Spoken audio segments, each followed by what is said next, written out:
A Real Pain. Good movie. Good movie. Jesse Eisenberg, people. Jesse Eisenberg. Kieran Culkin.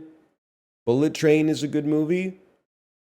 Have you are you the real fuzzy, or have you just what's the word for when a cell surrounds a material and then digests it within its whole body? All right, well, I'm not allowed to say that. Did you just osmotically subsume their identity into yours as the imposter, or are you the original? I can't remember at this point. I got to see Annihilation again, man. I had nothing against Bullet Train. If I had to, it's been 2 or 3 years since I saw it. I saw it on an airplane. If I had to give it a Letterboxd score retroactively, it would probably be 3 stars heart. That's good. That's a good score. But it's been 3 years. Why are we still talking about Bullet Train? You know, I find your 6 out of 10 review of A Real Pain valid, but I also find your predilection towards underrating a movie that doesn't have some sort of grand gesture that fixes 2 adult characters who are actually real representations of what it's like to be a human being. I find that emblematic of the fact that you've been classically conditioned by cinema in order to expect characters to have had their lives completely changed by the very end of the movie. I think one of the subtle undertones of the movie is the fact that these 2 characters are expecting a grand gesture like that to change their lives, but even though they're emotionally affected by what they've seen, when the plane touches down back at LaGuardia, you just put the man in the basement, just put the man in the brownstone. You know, it's Monday, go back to work. Changes in real life happen, incrementally at a glacial pace. Can't wait for this dude to see Dee Dee. Don't tell them I saw it and I gave it a 3.5, and I found it to be moderately affecting and enjoyable, but in the vein of stories with a similar bend to it, I prefer the Canadian film Rice Boy Sleeps. Now, maybe that's my bias for being, in Vancouver, but at the same time, I'm just one guy. I'm not Ron 10 Tomatoes. You got me confused with some other guy. Rice Boy Sleeps tops Dee Dee? What? I didn't even know they knew each other, man. I don't remember that part. Was that like a post-credits scene or something? Because I think I probably, they were trying to get me to watch, the new Will Ferrell movie after Dee Dee finished. Hey, yo, you can't say that. Dee Dee, I need you to distract Na Dong from past lives while I shrink up Thanos' ass. You're cordially invited was so bad. Listen. I'm sorry. I'm victim blaming. On purpose, because you had to have known. In 2020, 2021, oh my God, the streaming service that just launched has an original Will Ferrell movie. I gotta see that. I'm gonna see that Friday night when it comes out. But in 2025, we know they're all ass, right? I knew it would be slop, but I watched it anyway. That's all I'm asking for. That's fine. As long as you weren't surprised. I've just been torrenting terabytes of movies and shows. Honestly, you should try watching them. That's my preferred way to consume that content. Although I know a lot of people are more like collectors. I feel like it's awkward to be a collector in the digital era. Because it's like, there used to be sort of there was a treasure hunt associated with getting and then displaying the physical product. Sometimes you would have some downtime on the weekend and you'd be like, you'd go, Rob from High Fidelity mode, and you would be like, I'm going to reorganize my collection alphabetically. And then in 6 months, you're like, I'm going to reorganize my collection by the color of the DVD sleeve. And it would be, I'm going to reorganize my collection by theme or something like that. And it was like, it had a little symbolic meaning. But now I feel like, you just got 5,000 games on Steam and all you're playing is Destiny 2 for thousands of hours. And I'm like, at that point, doesn't the collection become much like the boat engine that accidentally picked up a little bit of the Great Pacific Garbage Patch? Isn't it a drag on getting where you're trying to go? I guess not. Storage space is pretty cheap these days. Hey, I completed this one. You have to do it softer. Trust. You didn't learn anything. Do it again. You didn't learn anything. Is that really how you want to get it started here? Hey, this is why are you so twisted up? This thing it's like a noose, man. Give me a sec. I gotta the headphones are all twisted up here. Can I show you what you do when you got something like this? Hold that. Look, this is embarrassing, man. You hold the headphone up like this, and you just let it spin itself out. Okay, now it's overcorrecting, so you slow it down so it can normalize. That looks pretty good. You look uncanny without the headphones. Here's the thing. I've seen my teacher at the grocery store, and I've been a teacher at the grocery store who has been spotted by students. The problem exists right here for you. It doesn't exist here for me. The problem is inside of your brain. Take it from somebody who's been on both sides of the aisle. Did Chib done it yesterday? It's a good question. It's a good question. Thank you for asking. I have not been called yet on saying, if you see me in public, I will give you $5 if you ask for it. But I also, ever since I mentioned that, I don't think I've been audibly recognized. Like, there's always the chance there's been a couple times where I've been outside where I've seen someone do like a double take and hold gaze on me a little long. And I've been like, they might recognize me. And I'm not saying they're too shy to say hello. They might just be like, I've seen this guy on like YouTube Shorts or whatever. They might not be like, oh, I'm his biggest fan, but I'm like too nervous to go say, hey, are you Northern Lion? Like, there's lots of people, when I see them, I'm like, oh, that's this person. But like, I'm not going to fucking go up and talk to Gregor Robertson at Tractor and be like, hey, didn't you used to be the mayor? Like, he's getting lunch, dude. What I'm trying to say is I think I've fallen off. Who's the most famous person in your contact list? It's Dan by like a mile, probably. Not Ludwig. I thought we were talking about real contact list, for one. So I'm talking about like in my cellular phone, where I can reach him like not in character. Not my Discord contact list, which largely consists of people that I've never actually met in person.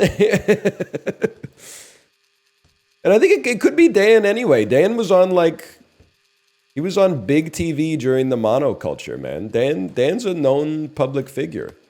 He's had billboards in Times Square, but we work in kind of like an insular industry.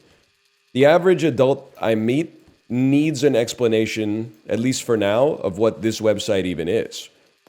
The average person, if I said, oh, he was on Big Brother, they would be like, no way. Dude, we're getting close. We are getting close. Did Chib do this yesterday? I don't know. What seat are you on the airplane? Did row 1A get served their meal before you? Yeah, but like, don't sweat it. Just sit in the chair. The food's coming, brother. The food is coming. You don't look into your neighbor's bowl to see if they have more food than you. You just look in your neighbor's bowl to see if they have enough food. +2, guess what, idiot? You just +2'd a Louis C.K. quote. How do you feel about that? Wow. Wouldn't be me. In 2025, it wouldn't be me, but okay, if you want to. All right, then, I didn't realize. He's a genius? Yeah, it's kind of unfortunate. It's unfortunate that God gave one of his best comedy brains to one of his biggest perverts. Which is probably not even true, but he definitely shouldn't have done that stuff. But it is also unfortunate that we had to pretend that he wasn't really, really funny for like a few years until the culture caught up, I think. We had to do the thing where it was like, and I never thought he was really funny anyway. And everyone had to be like, yeah, that's true. That's true. No. I wasn't, no, when I was 16 in 2004, I wasn't really fucking with Chappelle's show. I was always like, oh, I bet this guy has like a sinister energy around him. There's just something off about this Rick James sketch.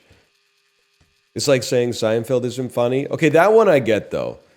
I'm actually like, just to be honest, I'm trying to think, how old are people born in 1999? 26 years old? If you were like born in the 2000s, and you think Seinfeld is funny, I think that's weird. Even I'm at a good age to have seen Seinfeld when it was on and enjoyed it, and then watched a lot of it in syndication.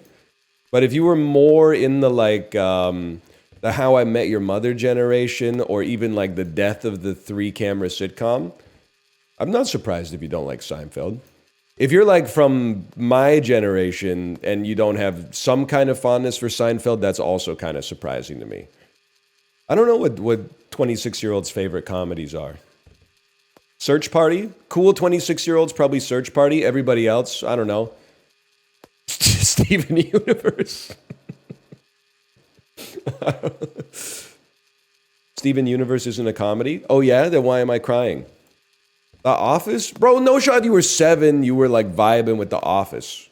That's stolen valor. You've never even worked in an office at that point. Millennials love The Office? Yes, I am one. I like The Office. Now, you won't catch me on r/Dunder Mifflin debating whether or not Hillary Swank is actually hot. You won't catch me listening to a weekly podcast about the behind-the-scenes production of The Office, which doesn't make sense to me because the show... how much could they have to talk about? Like, wasn't it mostly... I don't need to go down there. I mean, I respect the hustle, don't get me wrong, but I'm just like, how much meat could there be left on the bone, you know? Pam's kind of a terrible human being. Speak on that. Why? Well, okay, like... Yeah, she should have probably, like, broken up with Roy. But, like, apart from that, what's Pam's problem? Pam's bad as F. That's Gen Z parlance, though, right? That means she's good. Like, back in the day, if you were a baddie, you were like King Koopa or whatever. Now, if you're a baddie, you're like Doja Cat. Like, it's a different type of beast. I don't think Pam's a bad person in The Office. I think she makes a couple of bad decisions, but they don't smack of, like, evilness to me. But this is also, like, if you're having this conversation, this is, like, the most millennial conversation of all time. It's like show that has been off the air for 12 years or something like that. Is Pam the real villain of The Office? Like, we're on different stuff, man. The culture's moved on. Jim's a sociopath. In light of, the way that things have changed in the past 20 years, Jim does come off more as relentlessly bullying his neurodivergent coworker, for sure. And he probably should have knocked that shit off, even though Dwight is annoying.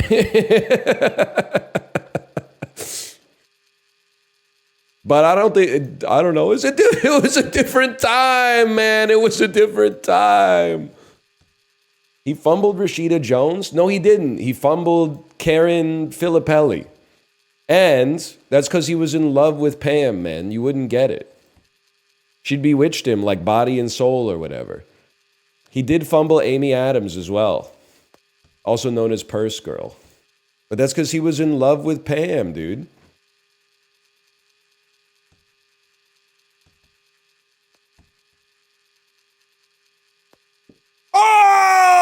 Oh, I knew it, man.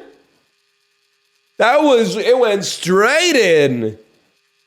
It was so easy. We should probably do it again, man.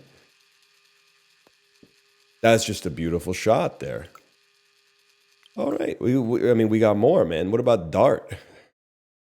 Which Office character would have the mental to do this?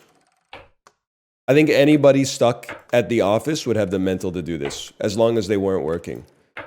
Creed would do it first shot. Guaranteed, man. Guaranteed. Is the throwing motion the same from both camera angles? It's not your fault, okay? It's not your fault. You've gone through life being rewarded for treating the world as a puzzle waiting to be solved by you and only you. This isn't that, though. The way that you succeed in this game is by letting go of the rope. It's by relaxing. It's by not knowing that it's going to take a while, but expecting that it's going to take forever, and then being pleasantly surprised when it doesn't. It was just a simple question. There's meaning steeped in every single action that ever takes place on this planet, whether you intended it to be there or not.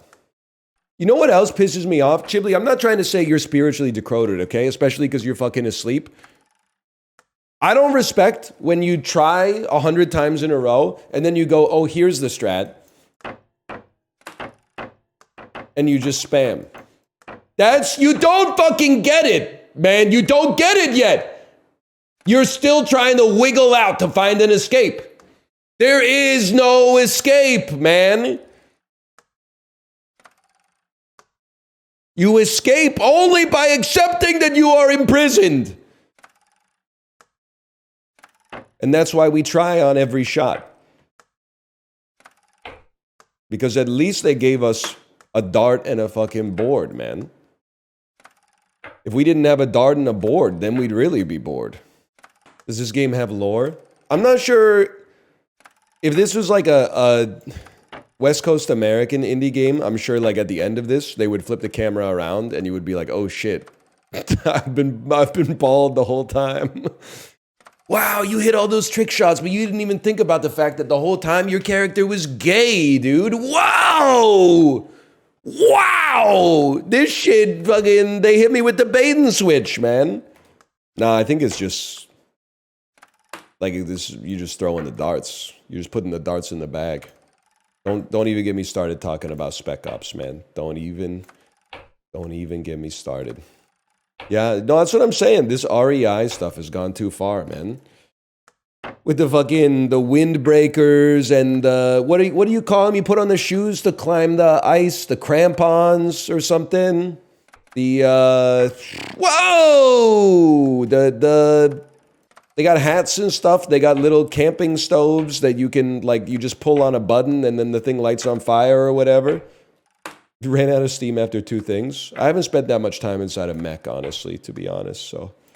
Last time I went to Mech, I talked about it with stream, and I felt like chat was gaslighting me. I was like, chat, this store has an entire section dedicated to, like, pickaxes that you use to climb ice. Who the fuck is climbing glaciers? And then everyone in chat was like, I actually climb glaciers in my downtime. Yeah, no, last year I got into ice climbing. And I was like, no, you fucking didn't, man. Like a couple of you, sure, but there were like 1,000 people that were like, it's actually really common. It's really, really common to climb glaciers. I mean, it must be in a way because they got a whole section in the store for it. But on the other hand, Mech is constantly going bankrupt and then being bought by private equity companies and then going bankrupt and being bought by another private equity company. So maybe not. It's also one of those rather have it than need it type situations.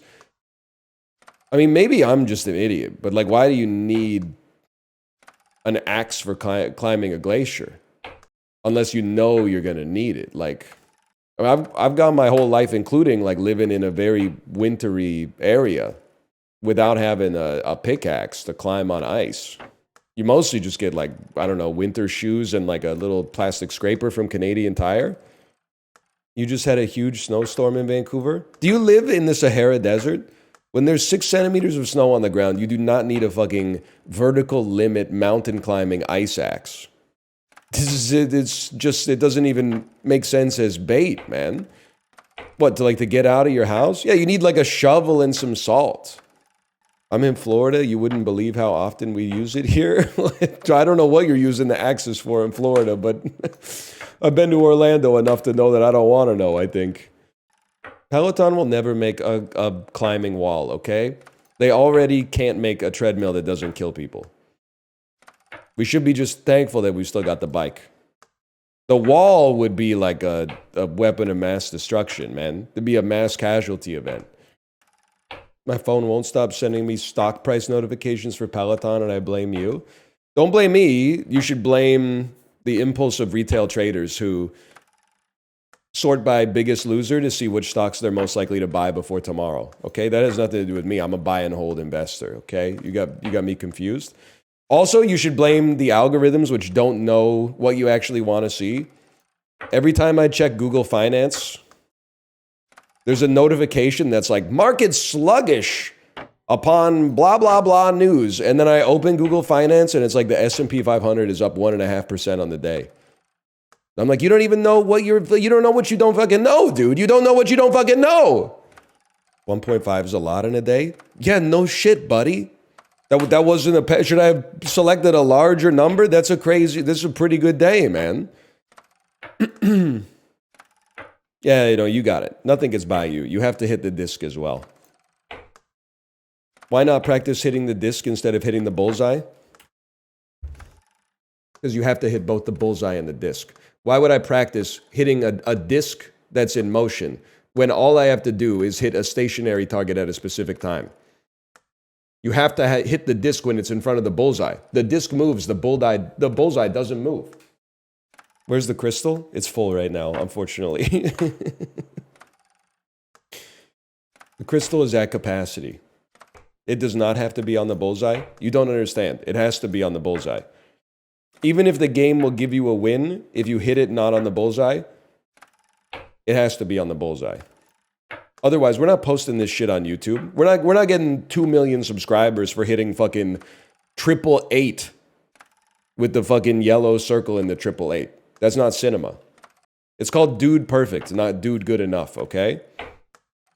Exactly. I'm asking for a smaller cell because my mind is free. You can go back to Marvel Rivals if you want. This is better than Marvel Rivals. You know why? There's no chance of losing. There's literally, all you can do is win or say not today. In that way, it's actually possibly the easiest game ever made. You can't fail. You're constantly losing? No, I'm constantly learning. Fear not the man who hits the bullseye. Fear the man who has missed the bullseye 1,000,000 times. This looks like one of those picture-in-picture games on TikTok. I wouldn't know, but I'm assuming that's because, like, unlike most video games released in the modern era, it's actually, like, easy to tell what's going on. Like, the mechanics of the game are self-evident from the screenshot or the video. Whereas the average game that comes out now that people beg you to play, you need to watch, like, a 180-minute-long primer in order to understand the basic mechanics. Mind difference, I'm afraid. No, I get it. It's why, like, Endgame is so popular. A, because it's really good. It's probably one of the best movies ever made. And B, because once you've watched all the prequels, I mean, at that point, you're already in. There's no way to get out. I wonder if there was anybody that was stoked for the whole Marvel Cinematic Universe, pogged up in Infinity War, and then gave Endgame like a 1.5 out of 5 on Letterboxd. That's me? Really? You're fucking with like Doctor Strange 1 more than Endgame? I think it's perfectly valid. I'm just surprised. Doctor Strange is really good. It's fine. It's got some inventive scenes for sure. Really good. I mean, it depends, in the domain you're discussing. You just gave that Jesse Eisenberg movie a 9? Yeah, it was really good. I mean, we're not talking about Batman versus Superman, the Dawn of the Justice League or whatever. We're talking about a real pain. It is a little frustrating that, like a lot of movies, it ends with a beam struggle between Kieran Culkin and Jesse Eisenberg. But, like, the characters, they did a rich character work throughout the movie up to that point. So I think they'd, like, kind of deserve to tie it up nicely. Even though it seems like Kieran Culkin will be back in, like, a real pain 2 or whatever. Last scene was insane, man. They didn't have to go that far. Honestly, my theater they gave it a standing ovation. And when Jesse Eisenberg, when he got the Infinity Lederhosen, and it turned out that he was actually Mark Zuckerberg in disguise the whole time. Spoilers. I'd like to spoil that for you, but spoilers? People were like, I knew it. As soon as I saw the diamond Jesus chain, I was just thinking that's gotta be Mark, man. As soon as I saw this bottle of Sweet Baby Ray's. You think Kieran Culkin's a better actor than Macaulay Culkin? It's kind of hard to tell because Macaulay Culkin has done like 3 movies in his entire life and 2.9 of them were when he was like 8 years old. So, I mean, I don't know. I think he's produced better work since the release of Home Alone 1 for sure. But I feel like Macaulay Culkin, he's retired, man. Nobody wants to say this, okay? But what's his name in It's Kevin McAllister, that's right. Kevin McAllister deserved half of the stuff that happened to him in Home Alone 1. He did not deserve to have the home invasion stuff go down. But he did deserve a little bit to be left behind by his parents. Have you watched the first 30 minutes of Home Alone in the last, like, 10 years? He's a fucking dickhead to his mom, man. He basically says, I wish my whole family was fucking dead. His family was mean. His uncle was mean. And his cousins were mean. But if you're going to say, oh, he's 8, well, his cousins were fucking 9, okay? So if you're going to discount all of Kevin's behavior using the superficiality of youth, then you got to apply the same thing to everybody but Buzz, okay? Because Buzz is maybe like 14. They ignored him because they got to get out there. They're flying to Paris tomorrow. They got 16 kids. They're trying to get organized and pack and get the traveler's checks, and there's no internet and shit. And they had 2 catered or chartered fucking vans to take them to the airport and shit. There's no reason Kevin had to say, like, I wish my whole family was fucking dead, dude. It's their fault for having 16 kids? No, it isn't. He had Catherine O'Hara and the CIA agent. They had 2 kids. They just had like 9 cousins or something like that. Also, I know a lot of you don't have kids. They literally want attention all the time. It's not bad parenting to not give them attention all of the time. Sometimes you got shit to do. They're like, give me your attention. And you're like, I'm literally driving the car right now so we don't crash. And your kid's in the back seat going, look at me, look at me, look at me. And then all the r/child-free mods in the chat are like, you're a bad parent if you don't look at your kid every time they ask. What the fuck are you talking about, man? I'm cooking your dinner right now. I'm cooking your food. Now, they shouldn't have left him at home. But he's 8. He was old enough to go to the store by himself. Like a year later, the dude literally was in New York by himself and nothing went wrong. Until he fucking went looking for trouble. He was chilling in New York. The only consequence was going to be his dad's Amex was going to get maxed out. Big whoop, okay? Then he sees the wet bandits and he decides, oh, I got to be a hero. He could have just been minding his own business, man. You know what's weird about Home Alone 1? Why is the cashier at the store so pressed that there's an 8-year-old buying groceries by himself? Like, she's trying to suss him out. Like, she's trying to blow up his whole spot. He's literally, like, buying food with money. Why are you being so nosy? It was the 90s? No, that's what I mean. Like, like, nowadays, they would call, like, Child Protective Services instantly or something. But, like, in the 90s, it was, like, not that abnormal. 8 then is, like, 2 now? I think it's the opposite, man. I think the 8 then is, like, 25 now. We got like grown adults with cushy software engineering jobs that can't go to the grocery store by themselves, man. We love that for them because they've got like Instacart and shit now. I guess. I don't know. I've never used it, but like of all the stuff in the movie, why is the cashier so nosy? No, I'm sorry. This doesn't count. This doesn't count. Count it. Okay, I'm gonna count it for now. But I want to come back to this one. I want to come back and get an honest attempt on this one. It's the top left one? Okay.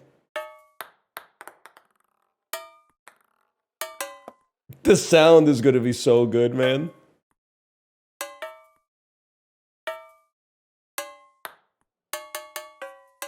Oh, dude, this one might be easy. Did you know the speedrun for this game is 7 minutes long? Hang on, someone's asking a movie question. Did you know nobody asked? That is fucking true, dude. That is true. Oh!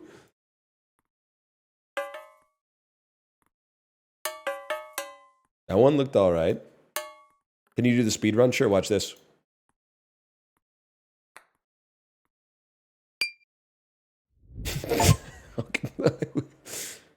No.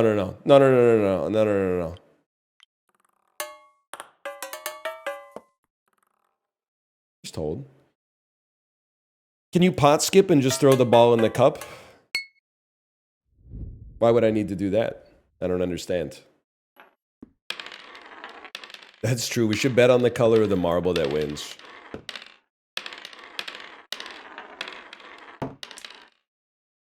You can't do that though, right? They don't give you like multiple axes. Aren't all bets 50-50? You can now?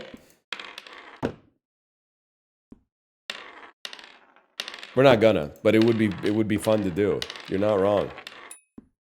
No need. The game's so easy at this point, you don't even have to worry about it. Open the schools. Yeah, that's what I'm saying. Well, you guys are lucky. I don't think anybody was fucking... Actually, a lot of people were saying purple, to be honest. A lot of people were saying purple. You need to spin it?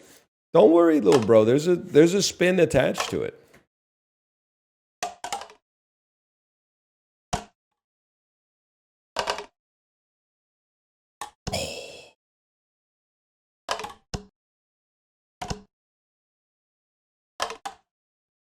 Am I the only... By the way, maybe I'm the insane person. Type 1 in chat if you think I'm insane. Type 2 in chat if you think I'm the sanest person you've ever met. This is the only real stream. Because there's no pretense placed upon this that this is anything more than garbage, right? This is real. Look at it. Put a mirror up to the screen. This is why this means something, man. It's because everything else is a distraction from what this actually is. This is the only real art. Just put the cup in the cup. Just put the cup in the mug.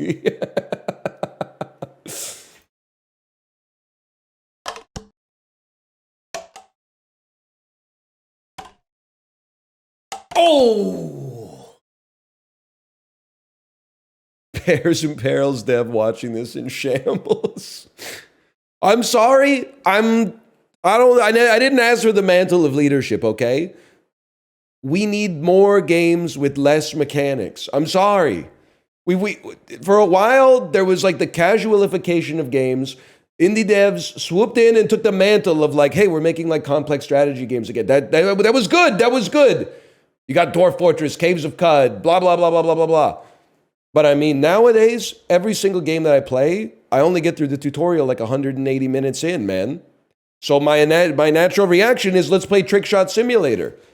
They give you a 1-second tutorial that doesn't make any fucking sense, and then go, throw the cups, man. Throw the cups. I'm going to Life Labs. You need anything? Yeah, but I don't think you can help me. I need to give them some of my blood so that they can give me like a full profile. I don't have any on me. Right? I mean, I don't have any conveniently on me, at least. Mom says we have blood at home. That's so true. Vampire streamers. When you're so hungry on the way home, you want to stop at Blood McDonald's, but your mom says we have Blood McDonald's at home. And you get home and she gives you like blood on 2 pieces of whole wheat bread, no bun or nothing.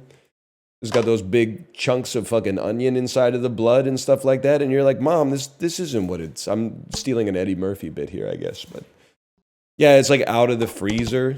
Yeah, I know what you... So you put it in inverter turbo defrost on the microwave. But then like the outside, by the time the inside of the blood is defrosted, the outside of the blood is like cooked already. And you're like, oh man. Well, that was like exactly the opposite. You ever think about that? Like the most embarrassing way to be wrong is to be like 99% right, but 1% wrong. I always think about that. I was thinking about that this morning, thinking about Lamarck. Are you familiar with Lamarck? Lamarck is like the second best biologist of his time. Who was the best? Charles Darwin. So while Charles Darwin was on like fucking Galapagos or whatever, coming up with the hypothesis that would eventually become natural selection, Lamarck understood and inferred correctly that there are traits that are inheritable between generations, which is self-evident now, but like back then, they were stupider than we are now. I'm sorry to say it. No one's brave enough to say it, but I'm going to save it. But this dumbass made the cardinal sin of being slightly wrong. He thought the experiences you had in your life would imprint somehow on what we would now call your genetic material, and then you could pass it on to your kids. So if you became like a fucking sick-ass carpenter, you would be like, guess what? My kids are good carpenters. What a fucking idiot, man. He's the second smartest dude who was alive at that time. Makes him the dumbest motherfucker we remember from like the year 1803. They patched it. Lamarck trying to fucking argue his case at the Royal Society. They nerfed it, bro. They nerfed epigenetics. I swear, man. It used to be automatic, man. Can you not just do this IRL? Yeah. Can you not just talk in real life? I don't understand. We do these things not because they're easy, but because they're fucking hard, dude.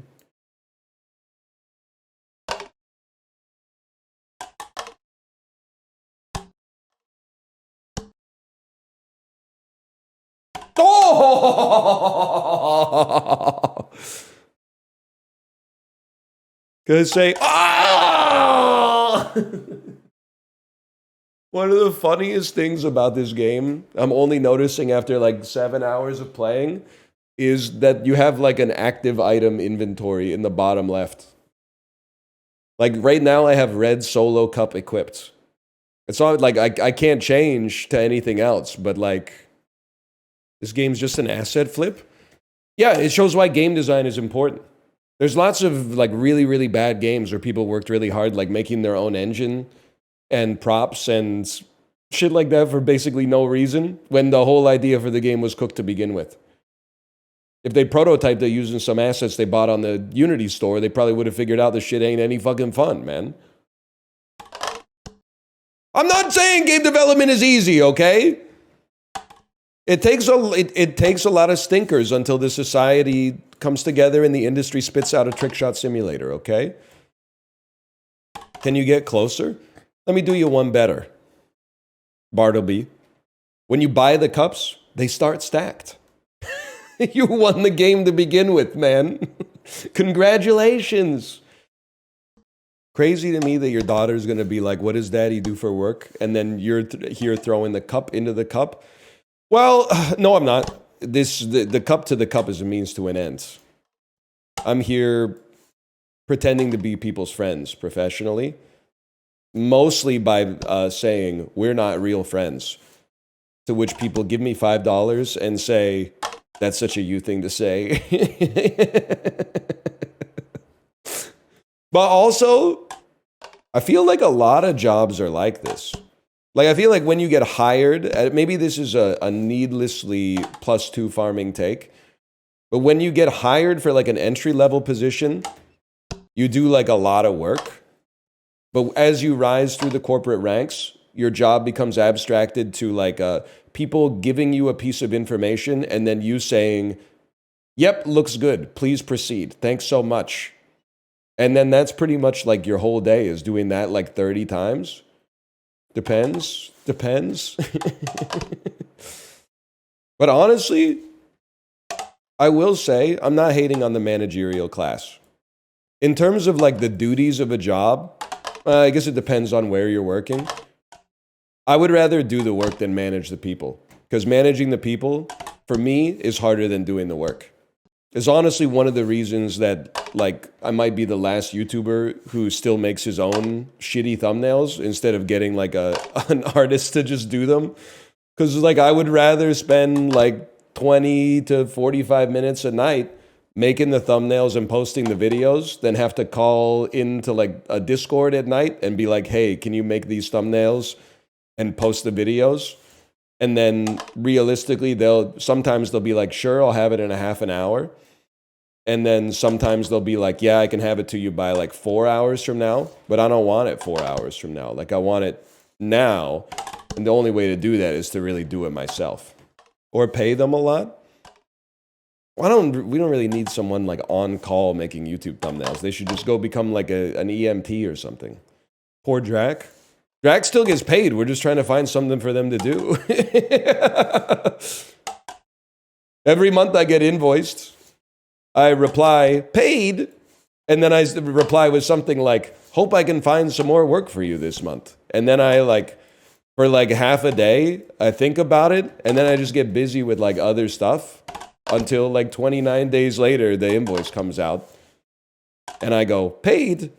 I'm sure there's something I could find for you to do next month. Why not the thumbnails? You don't get it. I need them when I make them. That's why I'm making them, man. Are you hiring? No! Have you been listening to what I've been saying? You need a workflow? No. You see, this is the thing. I think that the optimization of this stuff is like the death of the enjoyment of doing this stuff. How many streamers have you seen that have become business people? If I wanted to be a business person, I think I would just I don't know, I would open like a gutter cleaning business or something like that, and then hire 6 dudes to clean gutters.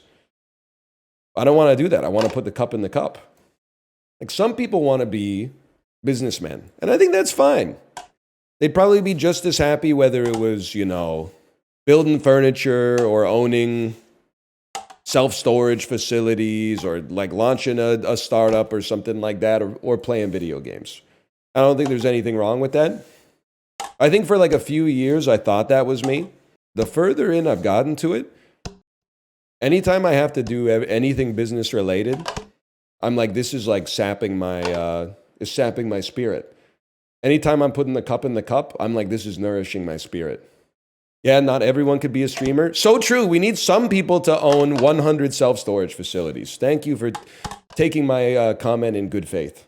We need more concentration of wealth among small business owners. We need less independent bubble tea stores. Roll them all up. They're due for a roll-up, man. That being said, how can there be so many bubble tea? One of them, what's peak? What's peak bubble tea? Because we got Yifang, Bubble Tea Shop, Gongcha.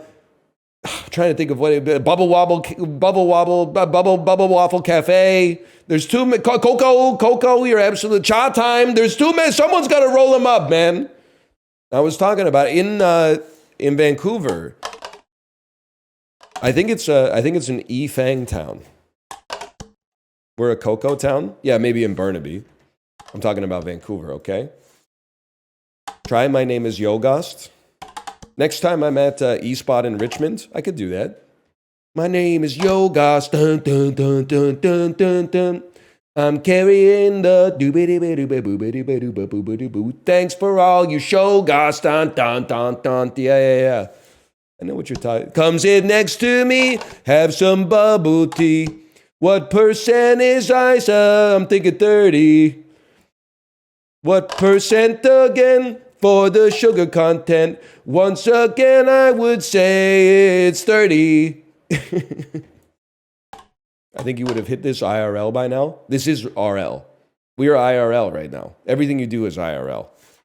And once the ink is dry, there's no whiteout, okay? So be careful what you say. It's going on your permanent record. That's my 2 cents. Hang on, I got a lot of Discord pings. Let me take a peek at this for a second. Yes, it's Jay. Jay sent me a private message. Said, a real pain, so good. So happy to see you back in the cinema game. I'm glad somebody appreciates it. I saw it at the Rio a couple weeks ago. I got to go there at some point. Because I've been there once. It was 3 months after I moved to Vancouver. There was an indie game, wouldn't really call it a conference, but a bunch of game developers gave talks and then also previewed some of their games. And I remember going to it, and it was a huge day in the gaming industry because it was the weekend that the Ouya came out. And everyone was like, oh shit, did you get your Ouya yet? The answer was no. Yes, we did not get an Ouya. We waited for Towerfall to come to PS4, and we got it on PS4. I got one for free at PAX. That was it's a $100 value MSRP. It was probably about an $8 value in terms of the actual utility it provided, but it's still a pretty good piece of swag. They were struggling to give them away at PAX. That's good. We were naive, I think is what I want to say. And I include myself in that. I didn't back the Ouya on Kickstarter because I was I think this might be trash. I think it might be a hammer in search of a nail. But I definitely did back some stuff on Kickstarter that was supposed to release minimum 12 years ago that has never come out. And then like once a year, I'll go to the Kickstarter page and look at the comments. And there's a lot of people that are like, rip, this is dead. But then every once in a while, there's like the one guy who's like still following the project and is like, actually, 8 months ago, the developer made a tweet saying, happy holidays, everybody. So they're still alive, and I bet they're still working on the project. No, it's not Star Citizen. I mean, people are still working on Star Citizen, whether or not it actually comes out. I'm talking about stuff like, you know, the demo was good. So I was like, here's $100. And then like the demo was as far as it got. And believe it or not, I sympathize with the devs because I know what it's like to have people expecting you to come out with some shit that you don't want to work on anymore. Like some shit that you're like definitely done with and like you don't ever want to see it again. But people are like, well, your reputation's ruined unless you come out with the shit that I bought, which you really should get something for because there's a lot of money. But it was, again, it was a different era. I think people were like more naive in the early Kickstarter era. Yeah, that's what the circumstances happen too. You never know. Well, like a lot of this shit too, it was like they asked for like 20 grand to finish the game. And then they got like 30 grand. And then probably like a year later, they were like, this fucker's going to cost me $250,000 to finish. And then you're like, you're fucked, right? So what are you going to do? Re-kickstart it? So, I mean, it's water under the bridge. I would say hi if I saw them. I wouldn't even bring up the project, but it's not an excuse though. I know we've been through this before. People say like stupidity isn't an excuse. I disagree. I think it's like the best excuse of all, man. Like, sorry, I was too stupid to know that this game would cost me 10 times more than I thought it would. That's fair. I don't know how much that shit costs either. I guess I must have been stupid as fuck because I thought you could make like a really good game for 10 grand. Turns out you need like a lot more than that, even for like one dude. How much money was it to develop this game? It doesn't matter. The important thing is that this game, unlike most games, is actually good. I get that it's got to be frustrating. This has got to be like doing, if you're a game developer and you're like, my game on Steam has 3 reviews and one of them is positive, and then you worked hard on it and you see Trickshot Simulator getting like 14,000 viewers. It's like me watching, like, no disrespect, but like a lot of people that I consider stupider than me go like 100x my net worth just because they bought cryptocurrency in 2011, which I was stupid back then, but they were right. You can't deny it, they were right. But that's life, man. It's inherently unfair a lot of the time. You can't get hung up on that kind of stuff. What you should do is literally copy this game, but make it $1 cheaper. Or take this, but add online multiplayer. You think the Neanderthals were doing this in the caves? You know what would be fucking tragic? Is like being one of like the last Homo sapiens when Homo sapiens sapiens shows up. Like there's already something generational where you like give birth to a child and you're like, you know, my book's half written already, but they got like all the pages left. I'm not saying you resent your own kid. It just makes you think a little bit more about like, you know, the scale of human existence basically. And the link that you are in that chain. But like, I'd be fucking pissed if I had like a brain the size of like an acorn or something like that. And then all of a sudden I was starting to see motherfuckers walking around that had a brain, this like 10-pound human brain or something like that. I'd be like, fuck you, buddy. I'd be like trying to like crack open coconuts with like round rocks and shit. They'd be handing me like sharp objects. I'd be like, you think you're better than me, you motherfucker? You fucking dickhead? They'd be like making noises and shit at the campfire to one another and understanding what the fuck they're saying. I would just be there going like, pisses me the fuck off, man.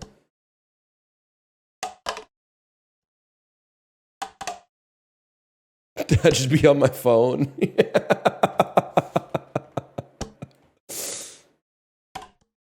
And then people would be like, yeah, but it's good for like society. And I'd be like, man, fuck society. It's bad for my ass.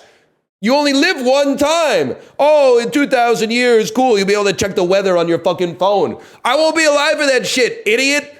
All I know is I'm going to be subjugated in society because my brain is 1/8 the size of yours. That's the shit that actually matters to me. I'm not saying my brain is 1/8 the size of the average person's. At worst, it's probably like 75% the size of another person's. I'm talking about like, imagine if you were like the last fucking Neanderthal or something like that. Wouldn't you be fucking... Imagine you think Toni Collette's scream in Hereditary will haunt you. Imagine being the last motherfucker in your species. And then you go, ah! Because you're fucking... You're done. Your people are fucking cooked. You're the last one, man.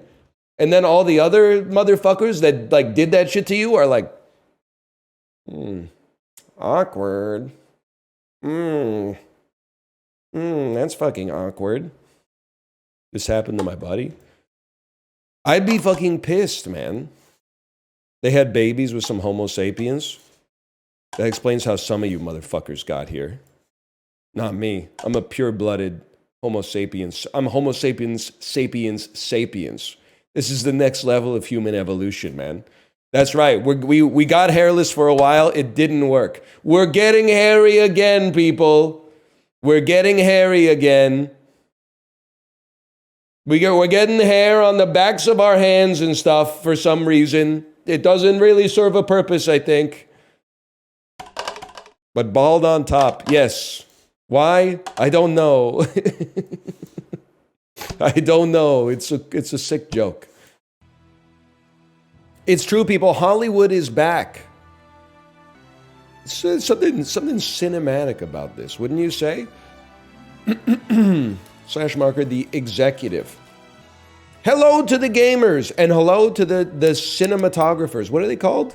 Cinematic enjoyers. We are combining the two greatest art forms that mankind has ever created. Sorry books, sorry paintings, you got mogged. This is the executive movie industry tycoon. It is a sponsored stream. Thank you to Goblin Studio for the sponsorship. It came out today. Let me go to the Steam store page, but I'll give you the gist. In the executive, you are a movie tycoon who's trying to build a movie studio. Green light scripts that you think will be good, or films that you think will be good, or profitable. Come up with concepts, hire people, realize that your cinematic voice is not actually what the audience broadly wants. They want something else. They want something they can eat popcorn to. Give up on your ideals of making something artistic and instead compromise and just try to put like one good lesson into the newest movie about a superhero and then go to the moon, okay? It came out on Steam today. There is a demo as well. Actually, it comes out on Steam today. It's out. It's available. !exec to check it out for yourself. There will be a link in there, or you can scroll down below the video player, or if you're on YouTube, there'll be a link in the video description. Set foot in the heart of the American film industry. Talents, distributors, and competitors will all be inspired by Hollywood. I'm going to go with medium. You convinced a patron to lend you money. No pressure. You will repay them over time via your earnings, 10% of your film revenue. $30 million, money owed $33 million, theme pool starting size 10. Okay, all right, I can live with that. The interest will kill you? Bro, it's just $3 million. Who do you think I am? The general manager of the Dallas Mavericks? Oh man, I'm not worried about that kind of stuff. Okay, so I'm gonna be Harry Astor. And I think I'll name my studio A25, man. A25 with the Patagonia logo. The upper left side of your screen contains the current value of your critical resources and indicators. This is the cash you have. Reserve some money in case your next movie is a bomb. This is your company's prestige. The more prestigious you are, the more access you'll have to top players. You gain prestige by making movies with good reviews and winning awards. Once you reach a certain level, your prestige will decay over time. Ah, the Warner Brothers principle. Am I right, fellow? We're never going to forgive them for what they did to that Roadrunner movie or whatever. I don't really follow it. I'm just trying to farm some +2s. This is the amount of research points you have. They allow you to unlock new capabilities using the research menu. This is your date indicator. It's January 70th. Each bar represents a week, and each month is 4 weeks long. Here you can pause or fast forward time. Bro, forget movies. I think we should just sell the time machine. Are we serious? Ding, are we serious here? Forget that, dude. Go to NASA and sell them the time machine. Real. Thank you. I was just waiting for one person to say real. Let's start a new movie. Here you enter the name of your movie. Let's call this, let's see. What movies are hot right now? Anora versus Predator, maybe?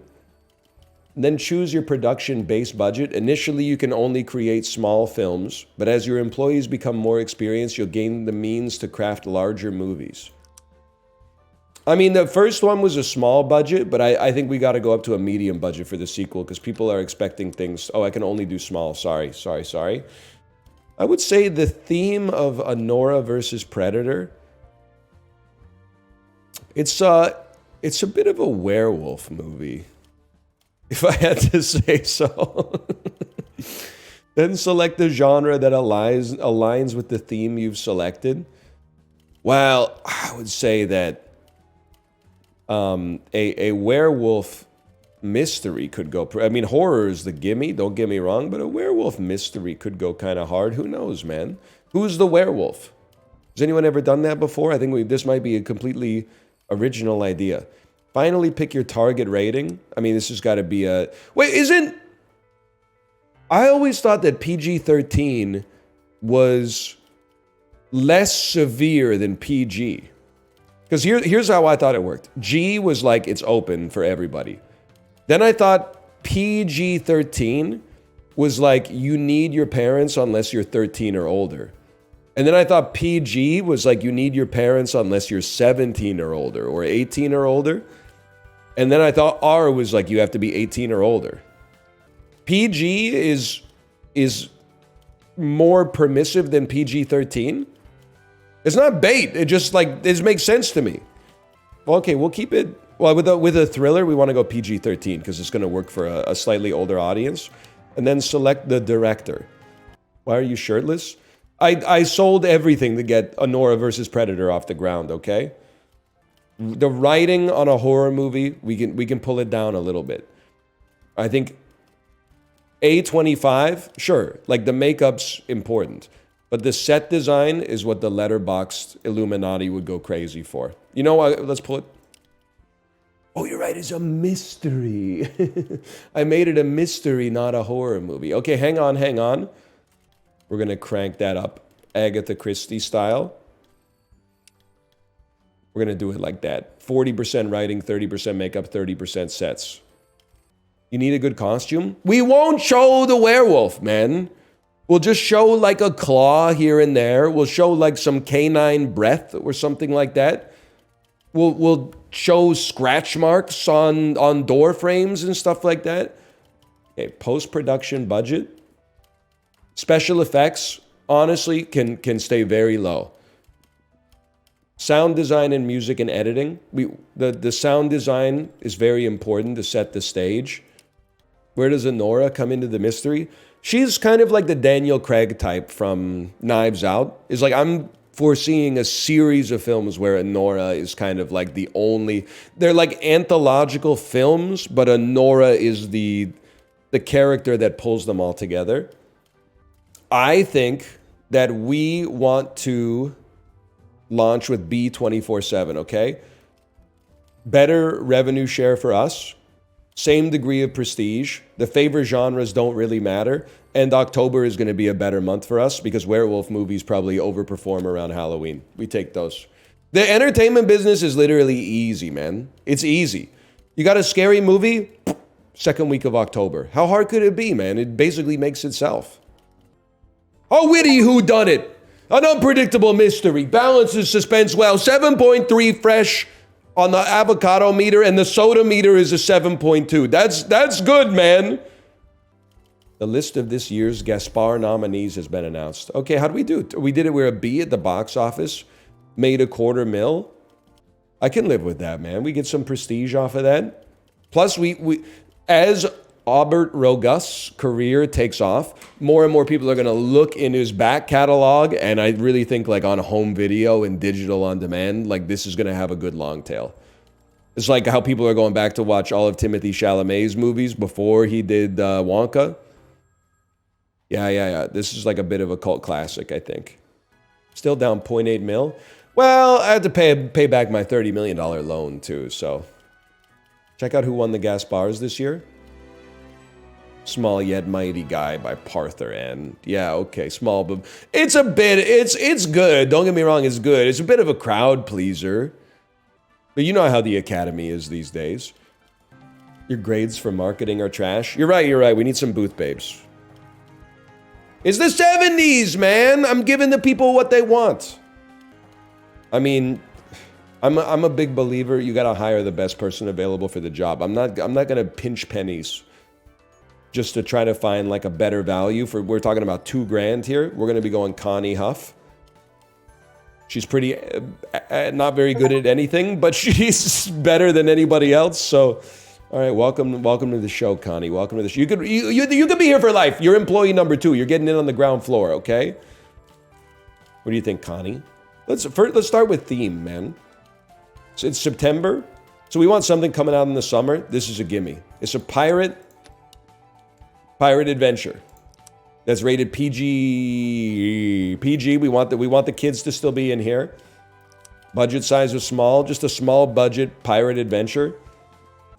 We'll call this Ahoy.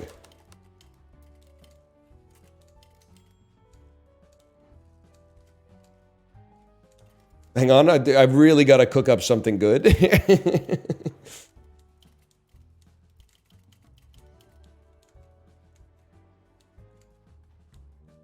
Pirates. We got it. That's it. The workday's over. Stop drilling, you hit oil. Have you guys seen Ahoy Pirates? You need sound design for a pirate movie. You're absolutely, because you need dun dun da da dun dun da da dun dun dun dun. Brandis Ford Foppola, of course. Here's the thing: wouldn't it be a little braver if for once they freaking nominated like a bad movie like the Oscars did this year, instead of always nominating movies with a 10 on the avocado meter? Come on, man. Where's 1973's Amelia Perez? I'm calling this. This has got to be our first 8 even on the avocado meter. It's not going to tank. It's not going to tank. It's a pirate movie coming out in June. There's no shot it tanks. A pirate adventure with a good director and a beloved starting. Yes, man. No, dude. 6 point. Oh, but it's a crowd pleaser. We didn't make the movie for the critics anyway. We made the movie for the crowd, man. And the crowd, the soda meter is off the charts right now. A, B. That's all right. We still got 1.2 milli off of that beast. Okay. Now, before you do anything else, generate some insights on Ahoy Pirates. We need to generate some business insights, man. That's pretty good. Someone in chat said, I'm having trouble getting out of bed and going to work at 2. Reply, what's it like to be a streamer? I'm sorry, they owned you a little bit. They owned me too. They love it. They're calling it one of the best action trilogies that's ever been released. Certified fresh and the great soda meter. It's a crowd pleaser. While you're doing your theatrical run, I want to get my next movie ready, okay? Now this one, we're gonna sidestep what's been going on so far. This one's gonna be called it's going to be called Deck the Halls. But give me a second. I got it. It's going to be called Deck the Hulls. It's going to be a pirate Christmas movie. We're making a Christmas movie. It's going to be called... Give me a second. It's going to be called Carol of the Bells. It's going to be a female-led... festive romantic comedy about a woman named Carol. It's the 70s, so that's already going to play huge. Small budget. The genre is going to be... It's going to... I mean, this will probably go hard at Valentine's Day, don't get me wrong. It's going to be a romantic Christmas movie with a PG rating. This might be a Jalazabeth Ames joint here. I think we'll go with Jalazabeth Ames. And the director, I feel like, I mean, it's a woman's story. It can only be told by a woman, but there is only one female director available to work on this picture. So you know what, Melaine A? Hey, in a romance, dude, we need writing up near the tippy top. I find it hard to believe that 40 is not going to be enough, though. And then costume, makeup, I feel like these don't really matter as much as writing, man. I feel like you could even just leave them there. 40, 30, 30 sounds fine to me. A parkour romance. I'd put some prosthetics and wigs in here. Why not, man? You never know. We might need it. I don't really think we need a breakable set for this, but... Hello, Chibli. Hello, Chibli. Chibli has given Baby Girl 2 stars, by the way, while we're talking about the glitz and glamour of Hollyweird. Chibli said, this movie must go crazy if you're 57 and hate your husband. I'm not going to repeat what you said, but it seems you were not a huge fan of the film. Carol of the Bells has a sound mixing problem. After an internal test screening, audiences complained the audio mix was unclear and poorly balanced. Come on, man. I'm gonna significantly increase the post-production budget. Oh, it's a disaster, man. Oh, but no, there's a bidding war. Are you guys stupid? You don't want to come out with this Christmas movie in the summertime? Are you crazy? You gotta sit on this until at least November, man. Oh, brother. Honestly, let's take this as an opportunity to test out our arrangement with Peak Entertainment. While I'm here, oh, they love it! Let me say, thank you again to Goblin Studio for the sponsorship today. This is the executive. Become you're the owner, operator, sole employee at times, auteur of a film studio starting in 1970s Hollywood. Came out today on Steam, ! Exec. I'm having a great time. Thanks for joining me here. I'm sorry to do this to you. It's going to be a romance. The theme is going to be Doctor. It's going to be a doctor romance with a PG rating. We're basically turning into Hallmark original pictures, I guess. You know what? Give me Bebe Vive Genold. They can put kissing in. You can put kissing in a PG. Okay, whatever. We'll go PG-13. And you know what? We got a good relationship. You honestly knocked it out of the park on the last one. So I'm just going to keep that going. Oh, a name? It's going to be called... It's going to be called... Bedside Manor. You gotta be honest. I think I might have missed my calling, man. That's a good name for a romance movie about a doctor.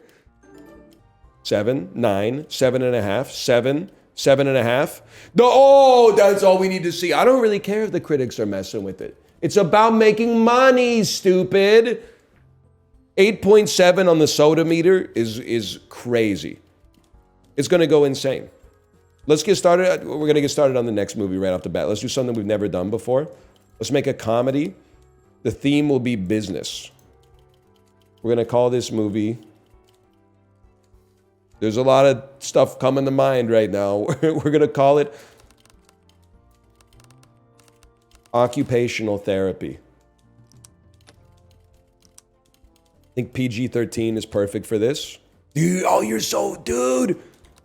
Funny Business is a much better title, man. That's a much better title. Funny Business. Get Philip Kaufman in this joint. Irvin Kershner. Ermagerd. It's Irvin. How about... This seems like a perfect movie for Alfred Hitchcock, man.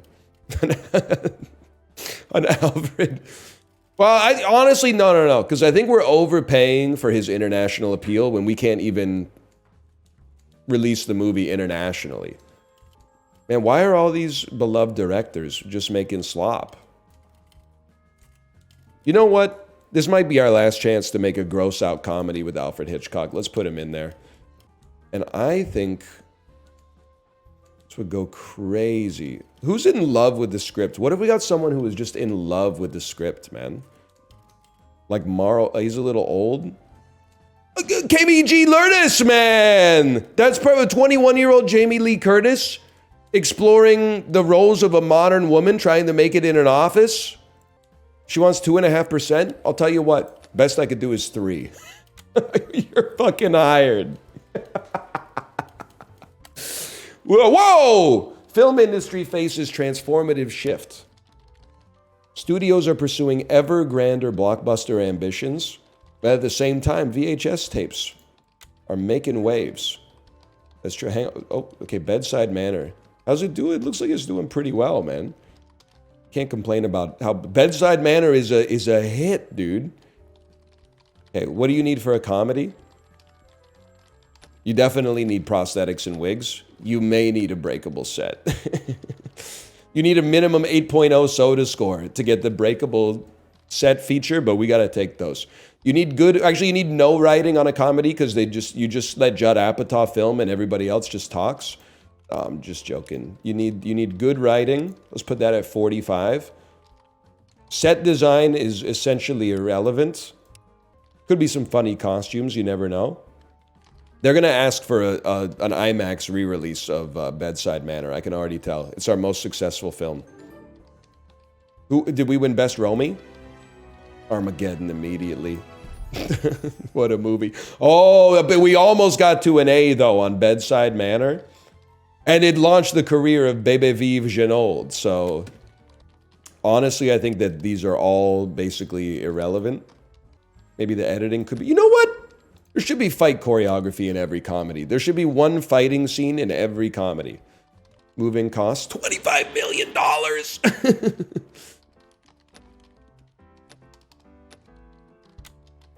We take those.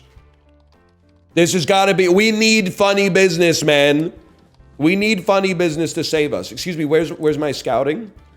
I got to my candidates for they wouldn't wait around for me.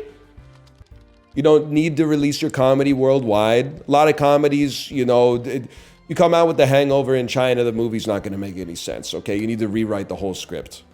I mean, you're kind of an all-arounder. I think I got to go with Gail Frank on this one. I trust you.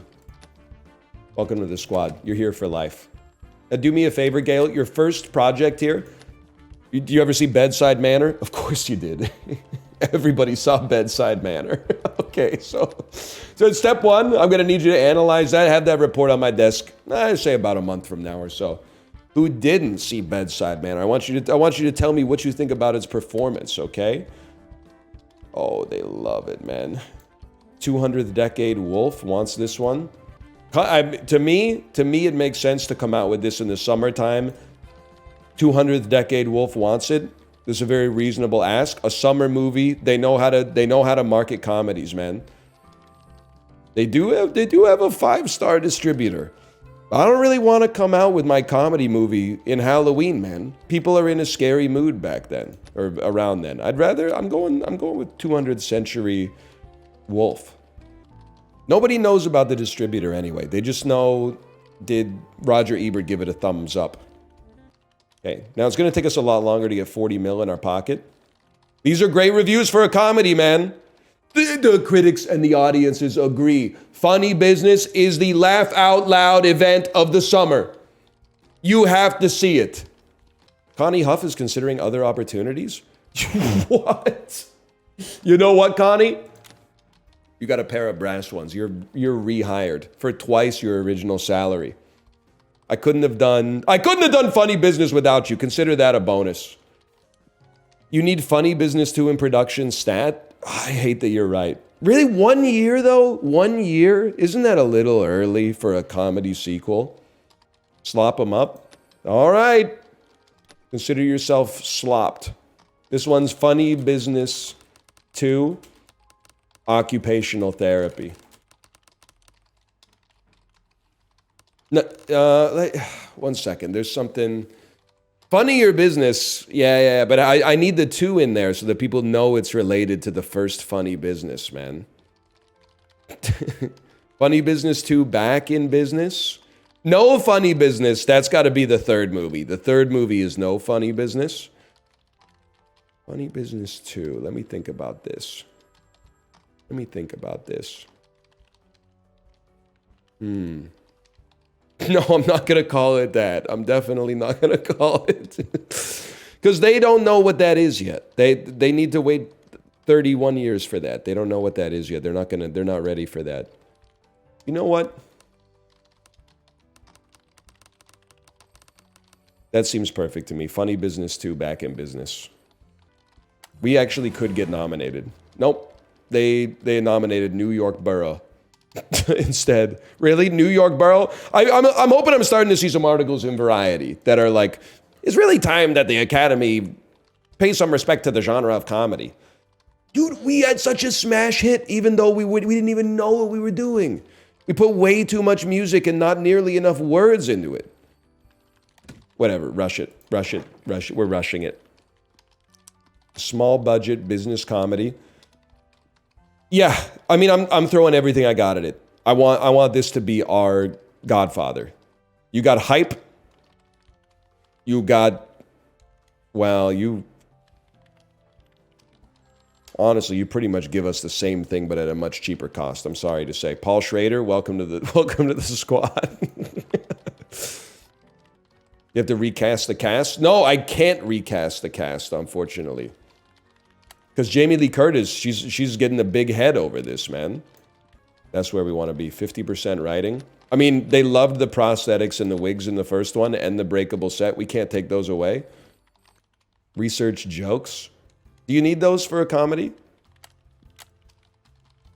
Let me see here. Probably production, script. Character arcs might be pretty nice, to be honest. Oh, we need some quips and catchphrases, man. And then, dude, the third movie is going to go crazy once we actually now have unlocked jokes. Okay, so the people that we previously distributed the movie through, they don't really care about us anymore, huh? I'm going to be honest. Disney wants to work with me, but this is not a Disney movie. They're going to sand off the edges. We got to go with untied artists.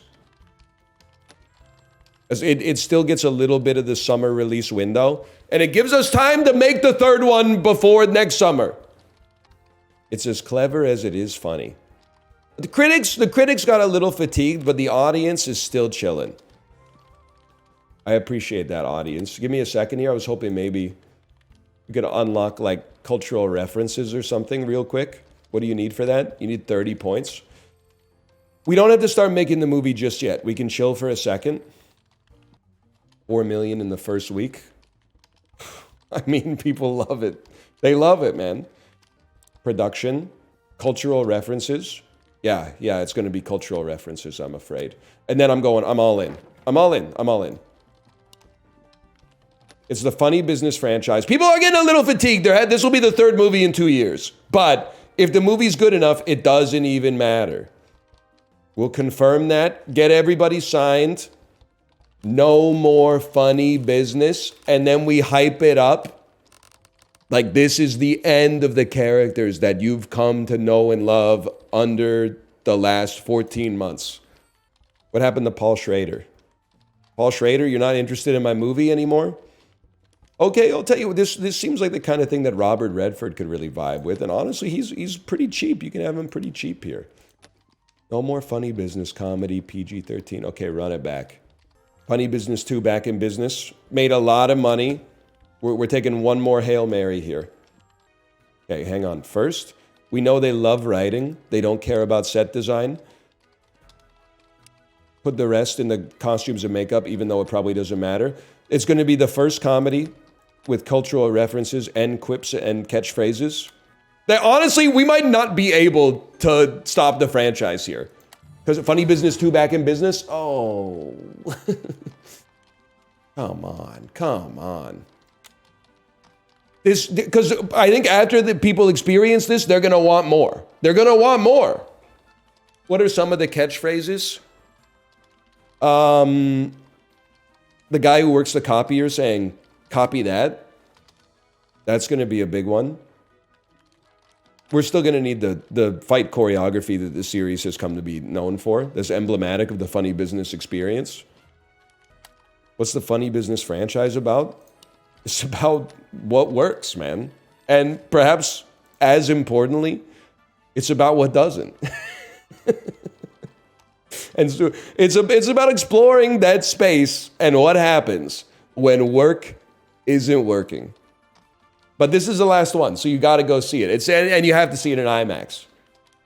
It's the definitive way to experience the culmination of everything we've been working for in the funny business franchise. Look who came crawling back, man. Look who came crawling back. Yeah, oh no. You guys are experts at releasing comedies. Okay, but you weren't messing with the sequel? You weren't messing with the squeakquel? Okay. Sorry. We know what we're worth. We're going with utmost. They're 5 stars, unlike your miserable 3.5 stars, and they're coming out with this in July. You're bleeding money? No, I'm not bleeding money. It's CapEx. It's CapEx into the funny business culmination, man. Oh my God. A 9.5? The 7s? The critics love it, and the audience considers it a fitting culmination to the funny business franchise. That's all I could ever ask for. Enough is enough. Literally, you're going to work here for life. You can ask for whatever you want. Okay, we're back to 10 milli again. Okay, we got to make something new. You know what? It's time. We need to take a big swing. We need a movie with a big budget. That's 250 research points. That's going to take a while, man. How about a science fiction? Yeah, science fiction small budget seems good. Check your trends. They're going to well, no, but the movie's going to come out in the second half of 2020 of 1983. So we don't know, man. We don't know what people are going to like. There's no way for us to know. We only know that they're not really messing around with crime thrillers. Drama looks like it's on an upswing. I like where your head's at. The theme will be it'll be a sexual thriller. A drama about infidelity with an R rating. It's going to be called No Strings Attached. It's going to star you. 39-year-old Michael Douglas type, I'm thinking here. 99% with the critics, 83% with the script. Yeah, he doesn't have that much mass appeal, whatever. It's going to be a cheap movie to make anyway. We're looking for somebody, we're looking for a critical darling who's cheap. Dennis Hopper. He has one domestic appeal. Well, I literally don't care. This movie's just here to tread water so we can get more research. I'm sorry, Dennis. I'm sorry. Maybe this could be huge for you. Maybe this could be like award bait. And yeah, production team, I'm thinking the CEO is going to be driving the bus on this one. Train your CEO? Buddy, he already knows how to type in 1982. He might be the smartest man in history. Is going to bomb with the Gen Pop. Buddy, we're not putting parkour in the sex movie, okay? This movie's going to cost like $100 to make. You got nothing to worry about. Just put the trends in the bag, buddy. Put the trends in the bag. Why aren't you making the movie? Oh, because I had it paused for 3 minutes. I thought they were trying to come up with the psychosexual themes and stuff. Funny, no more funny business? No more funny business. The Academy doesn't respect comedy, man. You know what? We got a bit of a bidding war, man. No genre synergy from anybody. A summer film? May? This is not really like a Memorial Day movie, to be honest with you. I mean, to be honest with you, let's just launch it with fantasy jobs, man. 50% even. 5 stars. Comes out in the summertime. Let's give it a try. Seems like a good all-arounder. Oh, people are gonna love dramas right now. That's romance. People are neutral on dramas! You screwed me! You screwed me, guys! They're neutral! They're milquetoast! They're comme ci, comme ça on dramas! You were supposed to be my soothsayer! Whoa! Never mind, they love it. Keep doing what you're doing. A 9.3 certified fresh with an 8.8 on the sodometer. Yeah, don't mind if I do, man. And this was just our filler movie until we can get a bigger budget. Even though I don't think we can afford to make a movie with a bigger budget because we're constantly treading water financially. Oh, brother, it's a loss. It's a loss. It's an audience and a critical darling, man. How could we lose? Oh, it lost us $1 million. That's one for thee, one for me, right? Gail Frank is considering other opportunities. I'm gonna be honest with you, Gail. I'm not sure we can afford you much longer. Yes! No, this is huge, man! Come on home video, we gotta be making billions now. We got the highest soda meter of any of the 1984 Roma nominees. We might freaking win, dude. Hang on, just sit on it and spin for a minute, because we might win this. Community champion. Of course, Dennis, you owe me a discount on the next one. Because you are nobody in this town. You had a 1% domestic approval rating, and we got you nominated for Best Picture. Okay? Okay. I know what I want to make. I'm not letting you muddy the waters. It's a new IP. Okay? It's a horror movie. Check the trends. I don't need the trends. It's going to be a PG-13 horror movie. I'm going to level with you. It's going to be cheap. This is not going to be an expensive film. This movie is not designed to win an Oscar. This movie is designed to make more money than it cost us. Here we go. 6 years, breakage fee $4 million. They love People's Corner and indie movies. Time left, 15 years? Odds of the movie becoming cult or classic. Improves the chance of a movie achieving cult or classic status. Sales boost increases the number of all units sold. Your status is basic. It was literally just nominated for Best Romy, man. It's making no money. I need a Criterion Collection edition. I might not have enough money to do anything after The Howling comes out, man. So was Crash? Yeah, and I bought it for my mom for Christmas one year.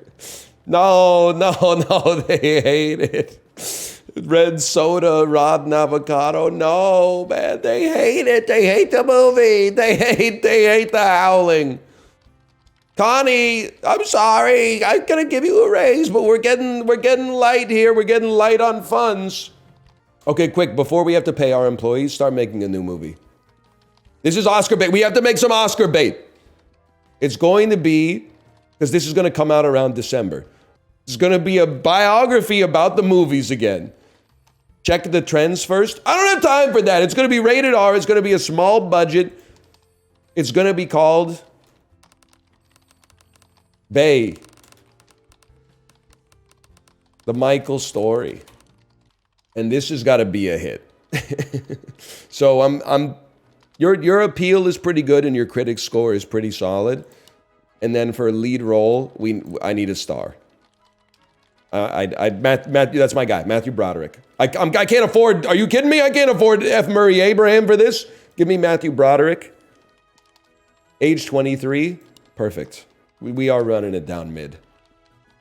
Okay, and we still got The Howling in theaters and the ancillaries revenue. Do me a favor, can I please get some analytics on The Howling, please? I need that on my desk by next month. I need to figure out what the hell went wrong.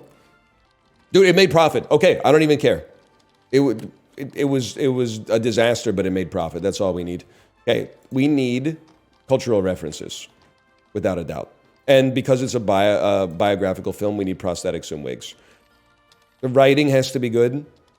The makeup has to be good. Buddy, it made money. I don't know what to tell you. Pigs make money. Wait, that's not how it goes. Bears make money. Bulls make money. Pigs get slaughtered. Perhaps I see a Romy in your future. Definitely, man. Definitely. We don't need much on special effects. I think this needs to be a very tightly edited picture. Maybe you could put some like The Who music in it or something like that. People love classic rock. Don't spend all your money. Dude, Bay the Michael story. This is literally, it's a shoe-in for Best Actor for Matthew Broderick. Might not get nominated for Best Picture if we're being honest, but it's going to go crazy at the awards ceremony. Can we afford to make a medium-sized movie? Don't worry about it. It's peak. Yeah, it's got to be... Oh, yes. Yes, it's got to be you. I know you're taking a big cut. But Oscar season and Thanksgiving instead of Oscar season Christmas. Yeah. It's going to be Dalt Wisney.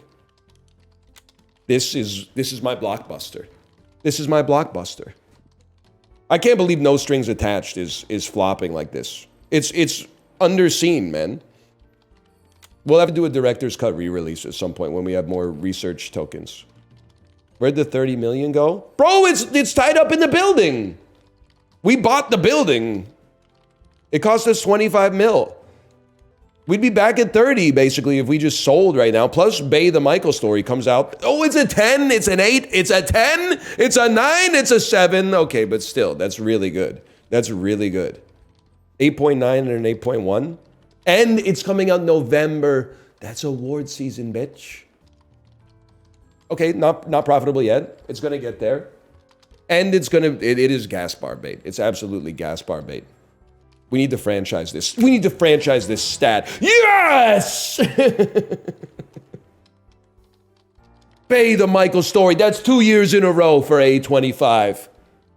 And it might win this year. This is the kind of movie it wins Best Actor. It wins Best Actor.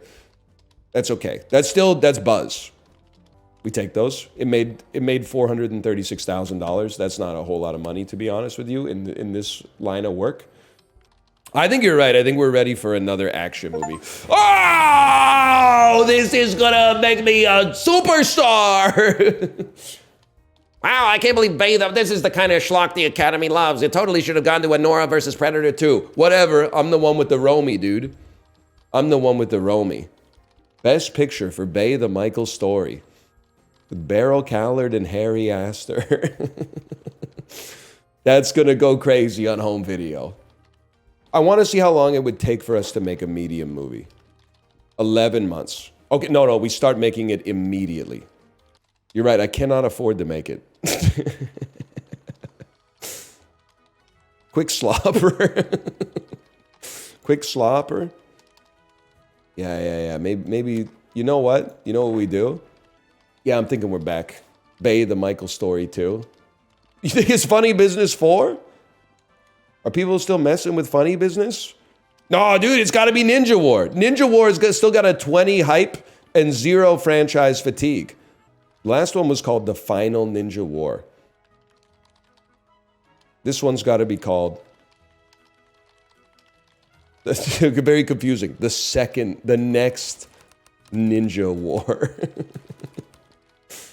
Yeah, man. Yeah.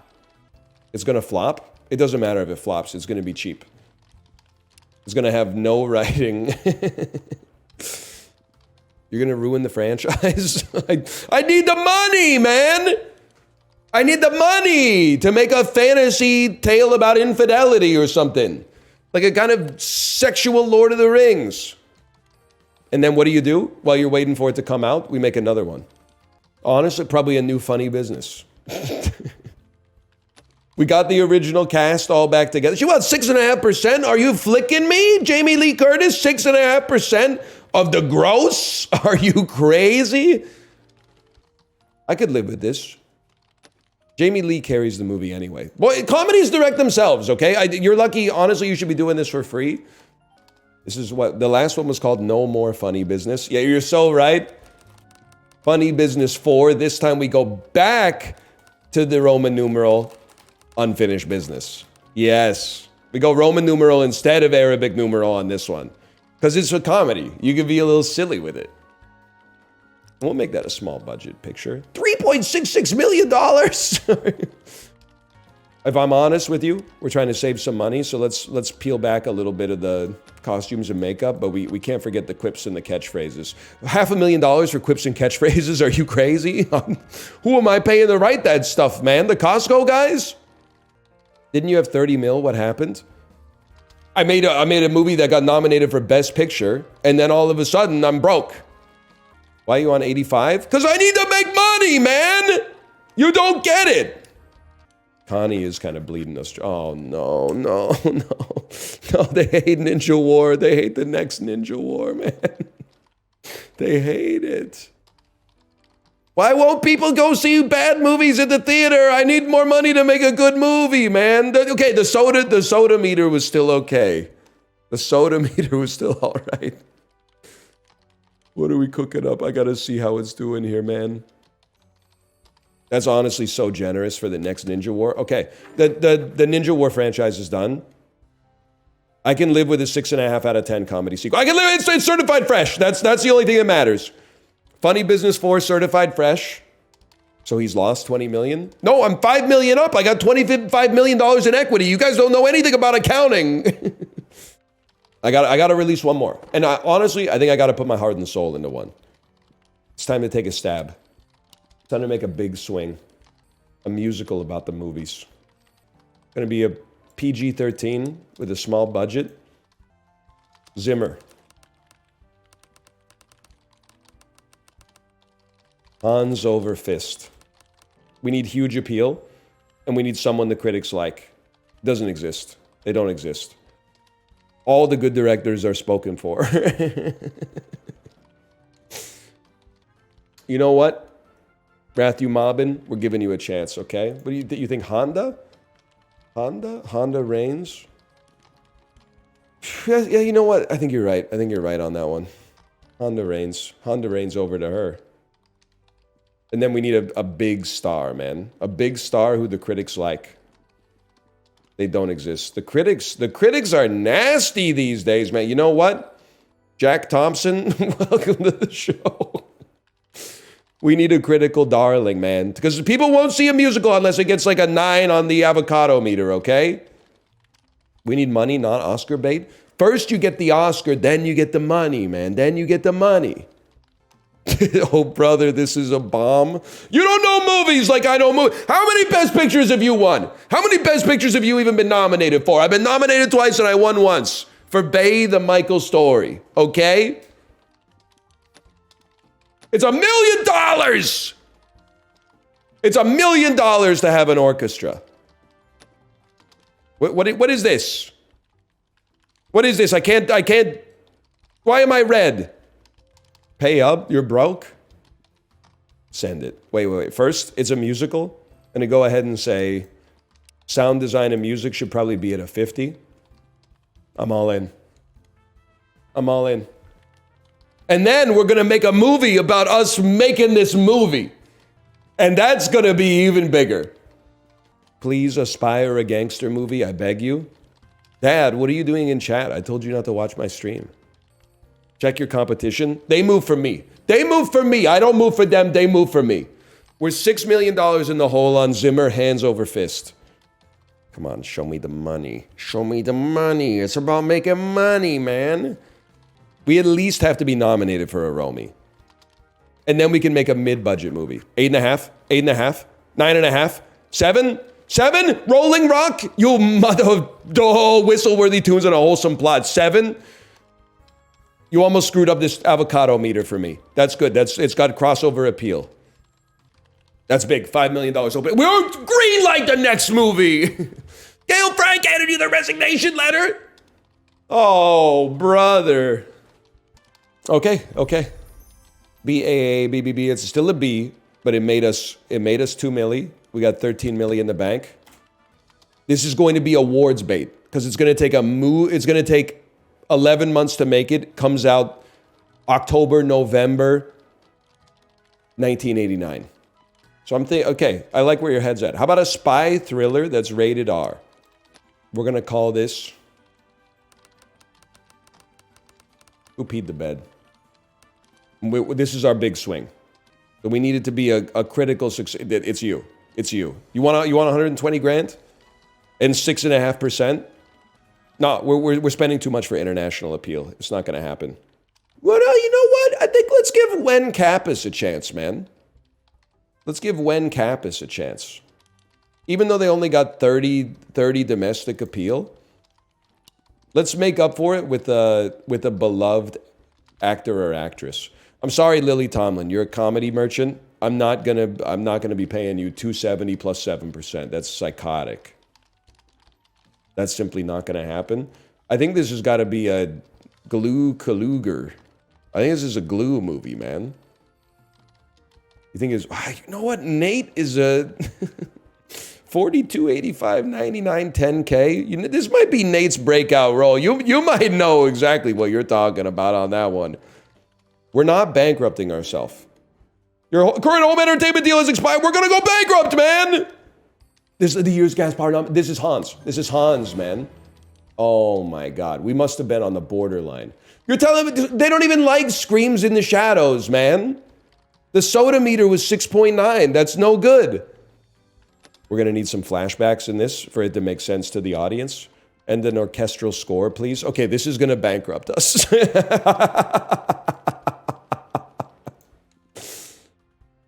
$2 million for the orchestra? I know, man. What do you need? You need a 40 for an orchestral score to even work. Holy cow. We're swinging for the fences in this one, man. And parkour. I'm all in on Who Peed the Bed. This might be the biggest bomb of all time. No, man, hang on. Give it a second. Connie, I need you to work your magic on this turd, okay? Connie can't sell mediums? Because you just never had a chance, man. That's a bad sign. That's not good. There's not a bidding war on this one, guys. You know what? Let's not simmer any longer than we have to. I'm going with Untied Artists. They know how to market a spy film. And let's find out in September. I'd rather know in September if we're going out of business than have to wait till December.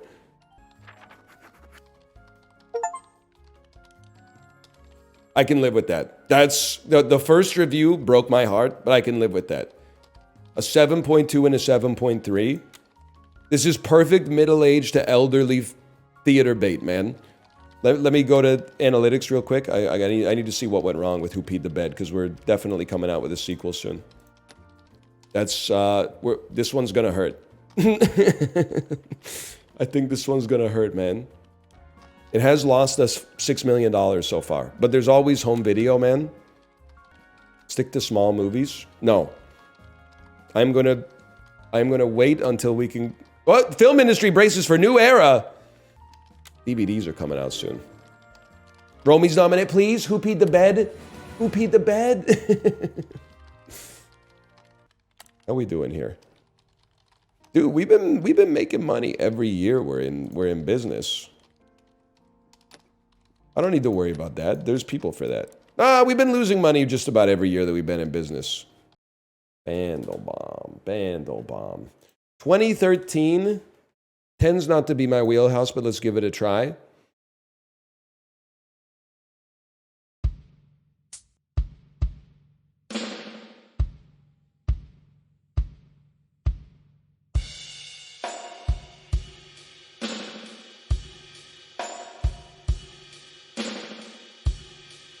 Yeah, but no idea.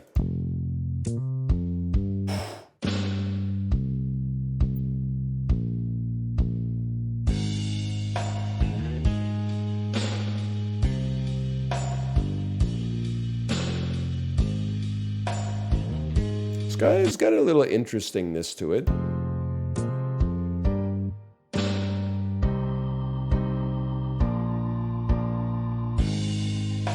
It's giving the vibes of like one of those paper towel commercials where the gist of the commercial is like, don't kill yourself, messes happen. You know the one I'm talking? There was one with like Rag and Bone Man that goes, it's like, I forget, you know his voice though. That's like, don't kill yourself because you dropped spaghetti on the kitchen floor. That's, I'm only human, after all. Don't put the blame on me. Messes happen. We'll be there for you. Fucking Bounty paper towels, bitch. Don't kill yourself. I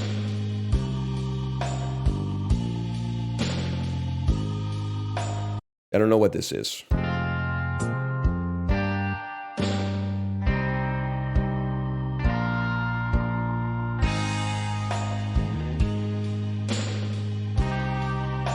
I don't know what this is.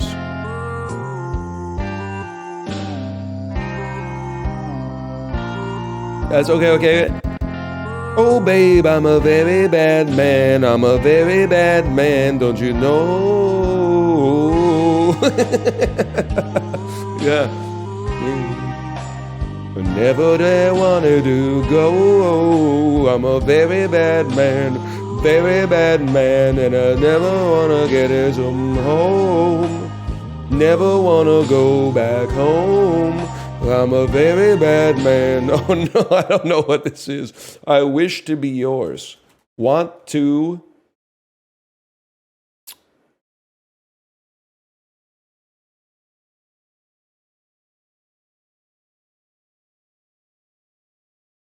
I dream.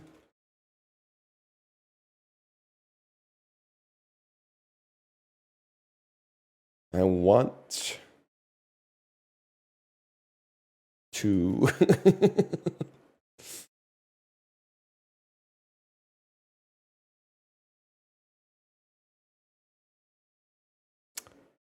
Probably everybody wants to be a cat from the Aristocats. I want to be yours.